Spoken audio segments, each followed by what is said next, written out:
tough, and I have been with Vacation for a year now.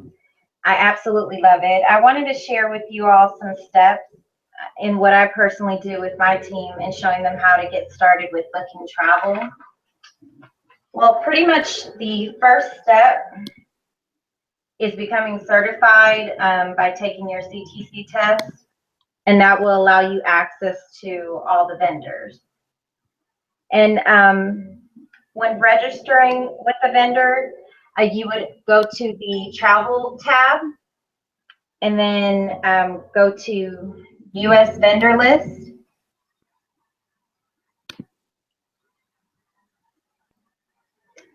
Under US vendor list, this is where you're going to see all the vendors. So you can scroll down a little. Okay, you can stop right there. With these vendors, you have different options. They show you. Can you scroll up a little bit? Okay, right there. It's fine. They show you the supplier name, which is the vendor that you're going to be booking with. You have the service tab, which shows you everything that that particular vendor does. And then you have the contact phone number. You have an option to contact the vendor directly when booking travel, or just if you have any questions or anything like that, you can always give them a call. And then register through. It just kind of lets you know how you would register with the vendor directly. In this case, for Avanti, for example, it tells you agents can register themselves as an agent. So in this case, when it says something like that, you would click on Avanti. So you click on that, and it actually, let's see, you would go to agent registration under agent resources. It's right there, yes. And that's where you would enter all the information. So if you go back to the vendor list, yes, it lets you know right there under registration, it lets you know exactly what to do. It says under agent resources, fill out the agent registration. You would put your name and IATA information, and then your email address and create a password. So that's how you would register directly with the vendor. Another option that you may come across, if you scroll down a little, for example, FunJet. FunJet is with Vax. So they have lots of different suppliers with Vax. So in this case, you have to submit a support ticket with Vax. So if you see there, again, it lets you know everything that that particular vendor does. You can contact them directly if you have any questions at all. And it lets you know that this vendor is accessed through Vax. So in this case, an agent will need to submit a support ticket. Anytime I do a support ticket, I always open up another Waypoints tab. So if you can open up another tab, please.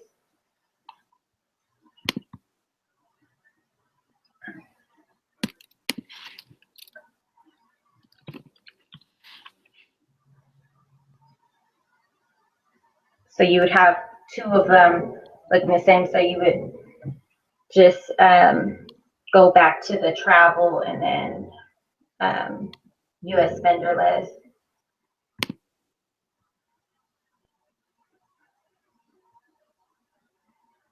Okay, where's the other one? The other tab. So kind of toggle between the two. Okay, cool. So on the second tab that you're doing, so you're kind of toggling between the two, so you can see what it says on the vendor list screen, because it'll let you know what you need to do when you submit a support ticket. So in this case, it says agent will need to submit a support ticket from their back office under the category travel vendor access. So you would need to go to support.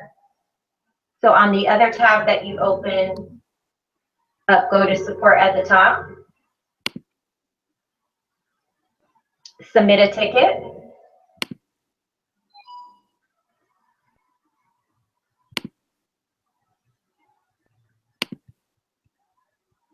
On submit a ticket, it should pop up a support ticket.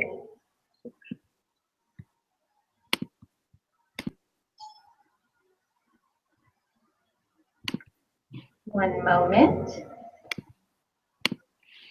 Trying to get it to populate. There we go. Okay, so in this case, okay. So you enter your basic information under support ticket, your email address, your first name, last name, phone number, and your agent ID that's provided to you when you first join the business. You select the trouble priority. I usually, you can select critical issue, low. They usually get back to you within the same business day. For the trouble type, if you go back to the vendor access, if you don't remember, it'll let you know what you need to put. So in this case, it said enter travel vendor access. So you would click the drop down arrow under trouble type.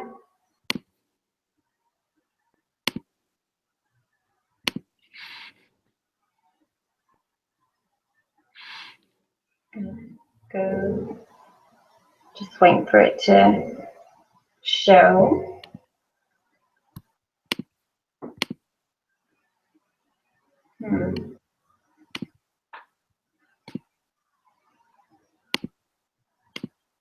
Which one do you want? Travel vendor access. Yes, so you have a lot of different lists of the vendor accesses. And for this particular case, it says select travel vendor access. And then if you toggle back to the vendor list on the other tab.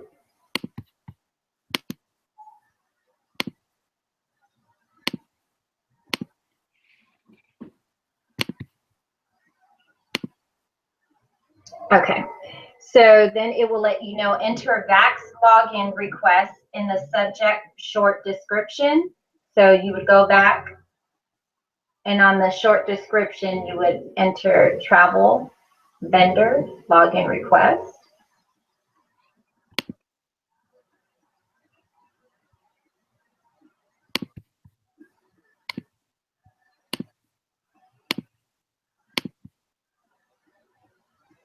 Travel vendor login request on the short problem description.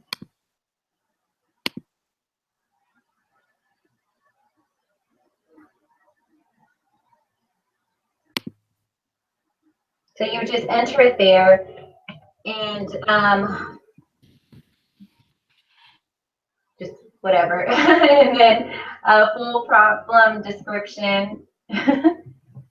Ron, you're silly. For the full problem description, it will let you know what if you toggle back. It'll tell you what you enter. So that's pretty much the process of that, submitting a support ticket. Then you submit it. You'll get an email confirmation of the support ticket, and usually they'll get back to you within 1 or 2 business days. And that's how you get access to that particular vendor. So you would either, with registering with the vendor directly, you would contact them. If it says to call them directly, if it says to access through the link, you would click on it, or you would submit a support ticket. And that's pretty much that process of it. So, now I have a question. Yes. Now, should agent register with each vendor?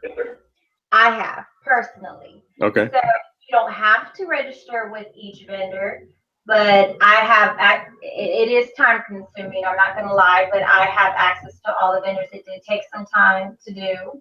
And how I keep track of everything, because with passwords, some vendors, they will give you their own passwords to use. So some of them you can't just make up on your own. They'll send it to your email. So I personally, when I first started, I printed out all of the vendor lists. So if you scroll up,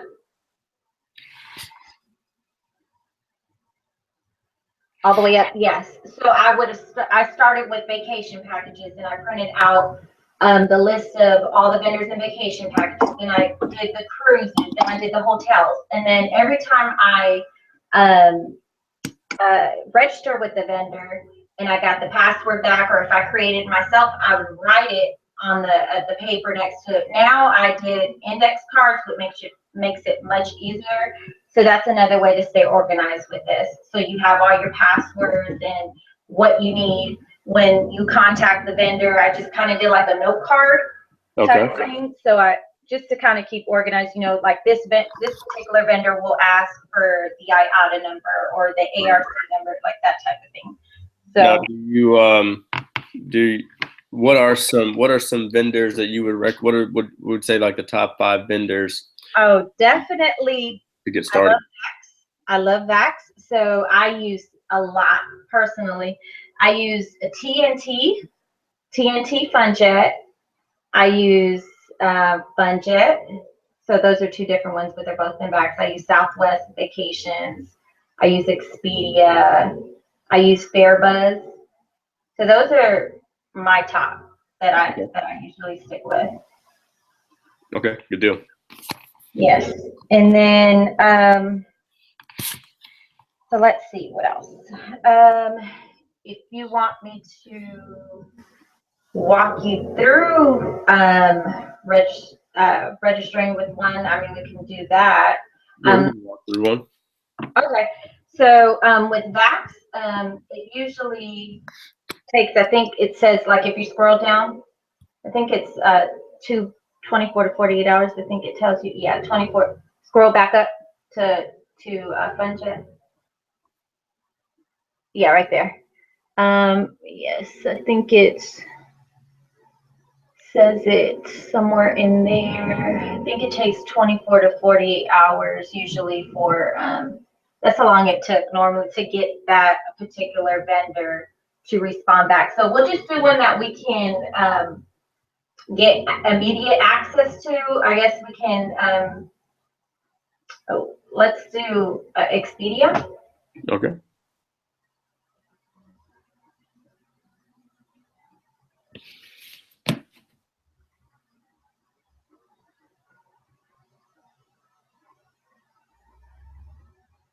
Yep, right there.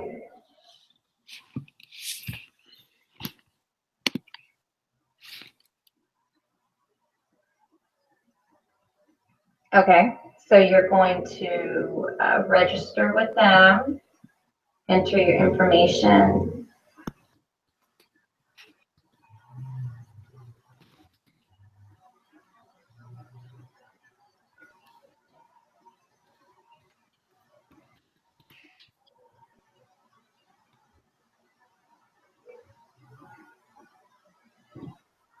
And then obviously they would just register through create an account. Right, you register and then you just kind of go through the steps. Perfect. Yeah, go through the steps, you know, pick the hotel. It's just similar to Expedia, but except for getting paid for it. Exactly. Yes, and then let's see, so that's that. Okay, so after you create a booking, you get a confirmation number, and this is it's very important that you submit your bookings, because then they won't know who it goes through to, and you're not going to get paid for it. So you have to make sure you submit your booking, and this is how you do it. You so go back to your booking desk, and you submit a booking. So if you contact the vendor directly and say they book it for you, because they can do that for you. So if you contact the vendor directly and say you have them look up something for you, they email you the details of the trip, or you know, you're not by your computer, and then you have them book it for you. You got to make sure you ask the vendor to email it to you, so that way you have record for it. You always want to print it out. I always keep documents like of each of my clients in a folder and keep their information when I book something, just in case if they ever have any questions. about their trip, I can always go back and refer to that, and I have a way to look that up. And so, submitting a travel booking, you would go to travel, you would go to your booking desk, and you go to new travel booking. So you would click on that. Yes. And then booking type is always going to be client unless it's for yourself. And I'm sorry, I got sidetracked. What I was trying to say before, you would post it in your booking desk if you contact the vendor directly, or if you book it yourself through your back office. So if it's someone that's booking it through your personal website, through Priceline, you do not have to post that in your booking desk. It automatically posts on its own. So you'll see that on there.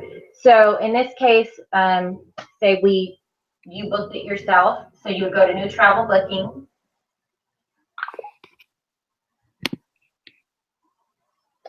Client, unless it's for yourself, you would enter the confirmation number that is on the particular itinerary, and then your basic information is there, ID number, and then you would enter the passenger name, your group name. If it's a group, then you just is not mandatory. If you have if you wanted to name it something and it was a group booking, you can just enter it there.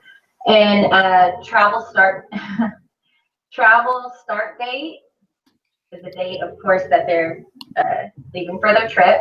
Total trip amount. The supplier name is going to be the vendor that you booked with.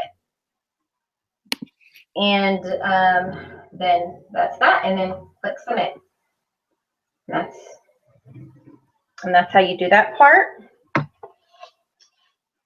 How do I get my clients?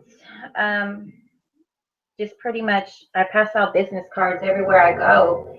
Whether I'm at a drive-thru at McDonald's or Jack in the Box, I pass my business cards. I leave them at restaurants. I put them on cars. I ask for referrals, friends, family. You know, you kind of have to think outside of your box. This is a business, and just have to treat it like one. Questions that oh gosh, got tongue twisted. Questions that you want to know about your client's trip. So for example, these are things you may not think about, but like for example, if it was a hotel, if your client was just looking for a hotel only, what are the dates that they're looking to go? Where is the hotel destination? Do they have a particular hotel in mind? Just keep in mind you're not a mind reader, so you definitely want to ask some questions. Do they have a particular budget? You don't want to waste your time just looking for something that is not within their budget range. Because I made that mistake before when I first started. I was playing Ring Around the Roses here and just taking a lot of time searching for stuff, and I didn't ask these questions, and it was just a big waste of time. How many rooms are they needing? How many people in each room? Room type, example, king, double, queen, suite, etc. Any special requests for scenery? Like, are they looking to stay at a beach or nightlife, romance, spa, attractions, etc. Just depending on the location that they're trying to stay. For airfare, what are the dates? Same thing, how many adults, how many kids, what's the kids' ages, where do they want to travel to? For example, LAX to Austin. Are they needing round trip, one way, multiple flights? Again, do they have a budget? Any particular airline that they wish to use? What times do they prefer for destination, departure, or arrival? That's a big one. I get that a lot. It's always good to ask around what time they're looking to depart and arrive. Car rentals, like if they're looking for car rentals only, what are the dates? Where are you looking to pick up and drop off your vehicle? Do they have a budget? How many passengers, or what type of vehicle? Any particular car rental place they wish to use? What time are they looking to pick up and drop off? For vacation packages, example of vacation package, it could be airfare and hotel, airfare and car rental, or all three. You can ask just pretty much the same type of things that I was just saying. For cruises, what are the dates? How many people? Do you request a particular cruise line? What is the destination? Do they have a budget? How many people to each cabin? Do they prefer ocean view, interior, or balcony? Have they traveled with a cruise line before? Are they, or have they been in the military? Because there's a lot of with cruises. I know with Carnival, they have special rates for people who are in military, or if they cruised with them before. And are you or anyone a resident of the state the cruise departs from? Is anyone 55 or older? So again, they have special rates for those type of things. Any questions, Ryan? No. I want to walk through what kind of you look for on Expedia and like pages like this. Yeah. So, what do you mean? I'm sorry. I know you saw. You're like, this is how I look for people and look for clients. Oh yeah, if you go to Expedia, just like if like on reviews or things like that, like if you look in the comments and someone's commenting about something, like they've been to a particular hotel, or they refer like a airline, or I add them as a friend and I send them a message, hey, I've seen, you're a big fan of Expedia, or you like this particular hotel. I'm a travel agent. If there's anything that I can do to assist you, I send them a picture of my business card and tell them to reach out to me. Awesome. Yeah. Awesome. That seems pretty easy. It is. And then how I compare prices when it comes to getting your clients the best rates, I open up multiple tabs of your back office waypoints in the vendor list, and then I just kind of select the vendors. So I would just kind of like go through the process of have, like say FunJet, for example, open. I enter the client's information, what they're looking for, and just enter, the details of their vacation package, and then I'll have Expedia open in another tab. So I do usually do about 3, 4 of the ones that I named that I really like, and then just see which one has the best rate for my client, and then forward them that information, send them an email, and go from there. Follow up with them within 24 to 48 hours. Awesome stuff. So I think that wraps it up. I think we have definitely a better idea of how to get people off the ground and get people started. It seems like if you just take the time to get registered with the vendors, then it's all smooth sailing from there, right? Yes, definitely. Yeah, definitely. Awesome. Well, guys, this wraps up this travel training, and we sure hope it helped.